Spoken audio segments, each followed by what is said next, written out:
Hello everyone, you're about to hear a short synopsis of the film Teacher's Lounge. Enjoy watching it.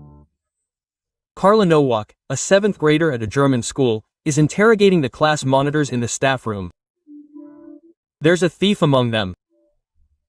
Tom wants to know if anyone has a new cell phone. Or maybe someone's been throwing money around. Lucas pointed at one of his classmates. Carla wasn't happy with this treatment of her students. Oscar is the smartest kid in the class. Because of this, the other kids call him a nerd. Suddenly, several teachers entered the classroom. Duck demanded that all the girls go out into the hallway.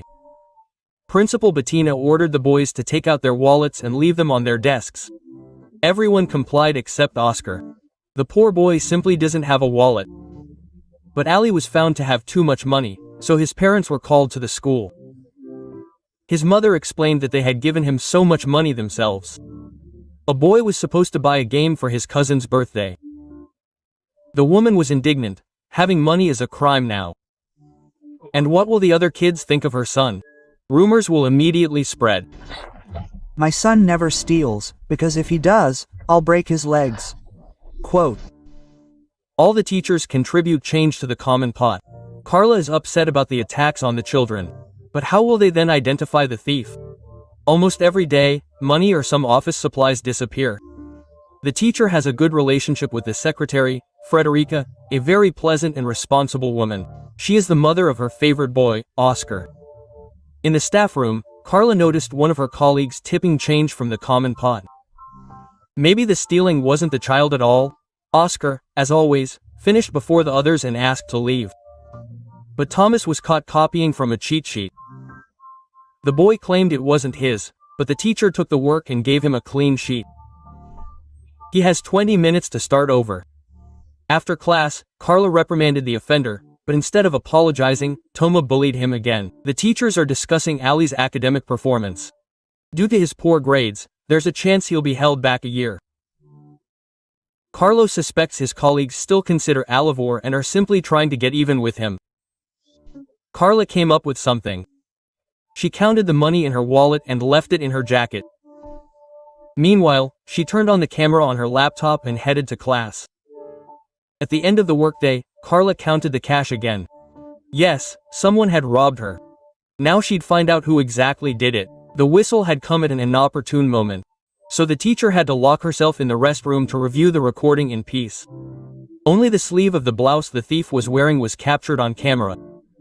Carla was stunned when she realized it was Oscar's mother, Frederica. The teacher asked the second secretary to leave the room. She told him about the money that had disappeared from her wallet. Apparently, the thief wasn't a student, but someone from the special forces. Frederica started wondering who it could have been. Frauchen. You don't want to tell me anything? Carla mentioned the blouse and asked her to just return her money. Then they would forget about it all. But the woman started yelling at Carla and demanded that she leave. The teacher became indignant and immediately went to the principal. She brought Frederica into her office and sat her down on a chair. I consider this statement absolute impudence. But it's not a statement.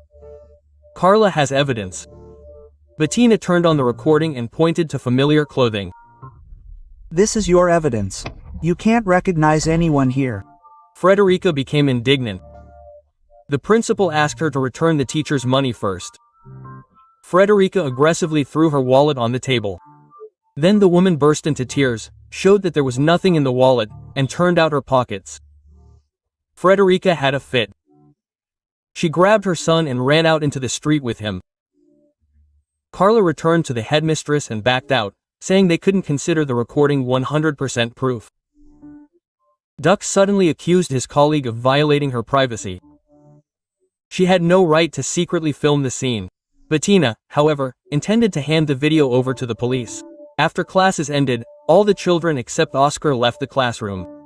To cheer up the sad, straight-A student, Carla let him play with a Rubik's Cube. Quote, And if something's bothering you, you can always talk to me, you know. Why my mother was crying yesterday. Quote. Frederica didn't talk to her son about what happened. Oscar was called into the teacher's lounge and given candy. His mother wasn't answering, so the boy was asked to call her from his phone. Frederica still refused to talk to her colleagues. Oscar began to panic. What on earth had his mother done? Nothing. But for now, she won't be going to work, the headmistress replied. Quote, it has something to do with the thefts. Why did you even think about stealing? That's out of the question. Quote, the boy, of course, thinks his mother didn't do it. He threw the candy back when he left. Carla is outraged by Bettina's approach, because Oscar feels pressure from the adults. This evening, Carla is holding a parent-teacher meeting. The head girl's mother is very concerned about one thing. Her daughter was interrogated and forced to give up information about her classmates. It seems to me that you coerce the children, encourage them to inform on other children. You turned the children into informers. And this is colossal psychological pressure. Carla was also against it, but she's the one who has to take the rap. Suddenly, Frederica, who was late, entered the room. The topic of thefts came up. Frederica became nervous, and then spoke up and said that Carla, by the way, will soon be taken to court for secretly filming other people. Espionage, denunciations, slander, libel, and everything that goes with it. I wouldn't believe a word that woman says if I were you. Sit down. Having finished, Frederica proudly walked out of the classroom. Carla had a panic attack after this pleasant woman's antics. During class, the teacher took Lucas's cell phone. The boy asked her to put it in her pocket, otherwise someone might steal it. Ali thought it was about him, but Lucas meant Oscar. They had just learned in biology today that children inherit a lot from their parents. Oscar came to talk to the teacher after class. He's trying to understand why everyone is so sure his mother is a thief. Oscar asked Dudek to leave him alone with Carla. The boy dumped small bills and coins on the table. Here are 63 euros. That's all he's saved. Carla can take this money, just to leave her alone with his mother. The teacher must take back her words and apologize to Frederica in front of everyone, or she'll be very sorry. The boy kicked over a chair and ran out into the yard. He's inciting the other students to do something. The teachers are gossiping about Frederica's actions and how they intend to punish her to the fullest extent of the law. Colleagues demand to see the video. They had things stolen from them too. They're just as much victims. Despite everything, Carla defends Frederica. She's already lost her job.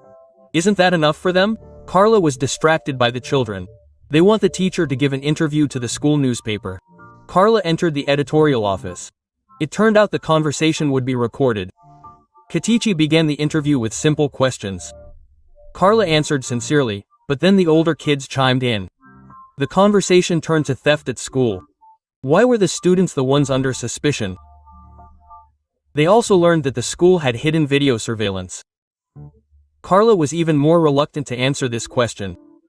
They also heard that Oscar would have to transfer to another school. A frustrated Carla was about to leave, but the boy asked for a last photo.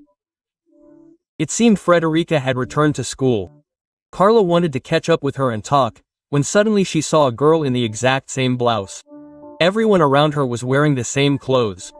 Due to the stress, Carla was already hallucinating. In class, she realized she had become an enemy to the students. No one wanted to talk to her or come to the board. Okay, then I'll sit down too, and we'll be quiet. Stupid idiot. The kids were worried about Oscar being expelled, and they'd also handed him over. No one apologized. Carla was tired of it all. She nervously gathered up her notebooks and once again invited someone to come to the board. Tom, a failing student, took the initiative, and they immediately called him a traitor. The boy claimed it was all because of Oscar and his mother, Veriuga. Carla immediately kicked him out of the class, despite the fact that he was the only one who had met her halfway. Criticism rained down on Carla from all sides. The children wouldn't shut up until the end of the lesson. Oscar left the teacher a message, "My mother isn't a thief, and Franovka is a liar." Quote. Carla wanted to rectify the situation and reconnect with the children. She suggested an exercise. The students had to fit on a small platform without falling. They were having trouble until Oscar prompted his classmates to reach out to each other. He grabbed Thomas's hands, but then forcefully pushed him onto the mat. A fight broke out between the students. For this, Carla sent the straightest student out into the hallway, and then Oscar completely lost control. He smashed the door, burst into Carla's office, and found a laptop in her bag. The boy hit the teacher over the head with it and ran out into the street. When Oscar realized they were about to catch up with him, he stopped on the bridge and threw his laptop into the river. The school psychologist recommended transferring Oscar to another class or even another school.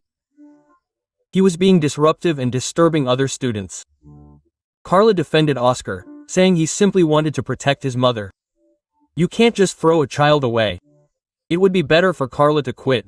However, everyone opposed it. The school was already short of teachers.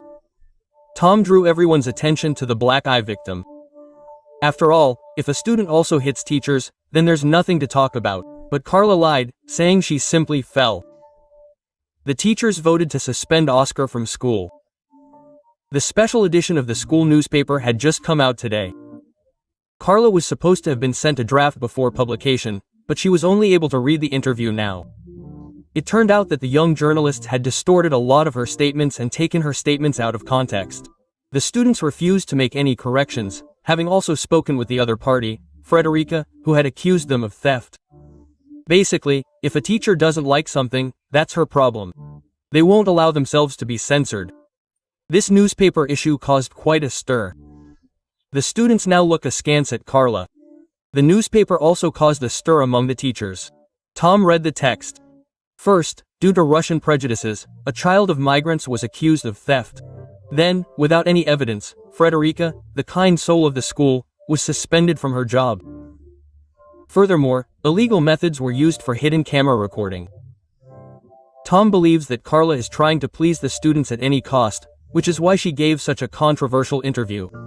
Ultimately, the headmistress banned the sale of the newspaper, but the situation in the staff room still escalated to the breaking point. As soon as the bell rang, Carla hurried back to her students. She asked the children to release the tension by screaming as loudly as they could. But they did it gladly. All of them, and Again. So, thank you.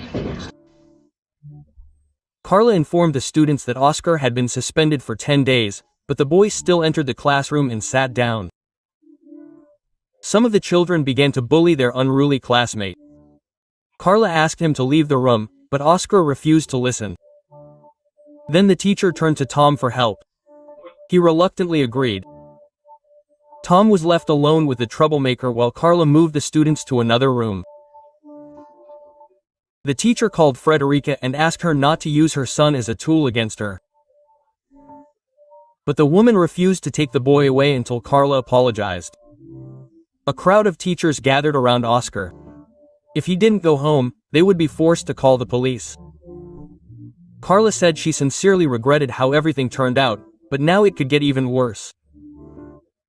Carla escorted the others out the door and locked it. The teacher simply sat down next to the boy and began grading his work. The other children went home. Frederica arrived on her bicycle. She called her son, but he refused to answer. Oscar stared at Carla, then pulled out a Rubik's Cube and solved it quite easily. The school was almost deserted. Oscar never got up from his seat. The police had to carry the proud boy out into the street in his chair.